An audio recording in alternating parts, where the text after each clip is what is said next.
What is going on, guys? It's Shu here. Apologies. It's been a busy few days. Being a dad is time consuming. So I apologize. But let's not make excuses. Let's get into it. So, did we just not watch the best episode of Fire Force? We have seen some great episodes. The Ogun fight with Charon was phenomenal. The Benimaru fight this season, off the charts. Great fights. Probably among my favorite in the season. And in the entirety of the story, let's be honest. But this one, we went to space to fight. And I gotta say, that is hard to beat. Truly hard to beat. And I am so happy that this episode went the way that it did. The intro, the way they were kind of building up this fight was really great.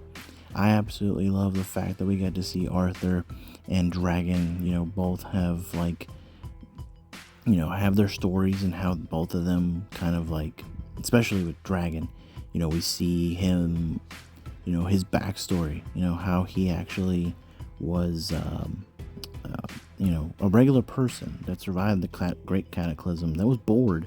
He was just a kind of character that he just, was around and just, didn't find much purpose.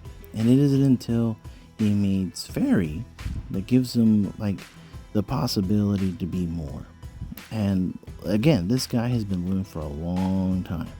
He's been around, he's seen a lot of stuff.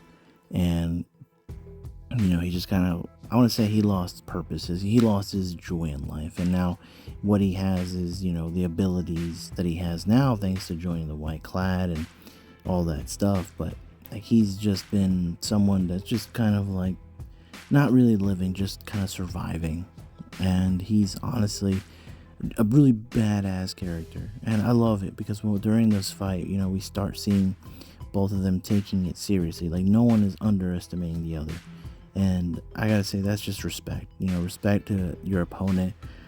And I don't know, just seeing this fight in space, the colors that we see in space was really cool. I just got flashes of the fight between Jiren and Goku and Dragon Ball Super. That's just the vibe that I got. Now, not saying that's what, you should be getting, but that's kind of what I felt. And so I really enjoy the fact that we see these two taking their fight into a whole different place. And obviously, Dragon can survive, but we see that with Arthur, he's limited. He can only do it so much, being human. And you think that he's going to lose it here, but he uses the ring that you had given him, and thanks to that, it allows him to survive in space. So even though a lot of the times, we didn't take Arthur seriously, he took everything that he did serious. And he is the Night King. He honestly is. He lives up to that name.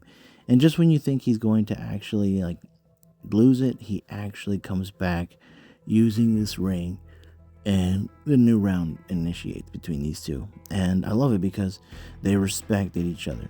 Both Dragon and him really were fighting and just going at it. No holding each other back. They were both fighting seriously. And just the fact that for Dragon, this fight was more of trying to find purpose, to feel that joy. I can respect that. And towards the end of the fight, we have both of them, going at it, and they're both losing limbs. They've given each other major damage, and we see Dragon kind of trying to use his last attempt, his last effort to kind of stop Arthur. And I was not expecting Arthur to get the Darth Maul treatment. He went straight on, right up against him, and loses his lower half of his body. He is just a floating torso, while we see him giving the final blow to Dragon, cutting him essentially in half, Frieza style, and we have him going down. And of course, like any other cliche in anime, we see how there's a mutual respect for the enemy, for taking them down. And as we see like the strike that Arthur puts on him, we see the light and everyone's just kind of watching as it happens. Fairy's actually surprised that Dragon's lost. And I'm ready for this guy to go. Like, I can't stand that character. Fairy's got to go. But Dragon thanks Arthur for the fight and for giving him purpose. And it's just, now it's Shinra's turn. So I'm ready.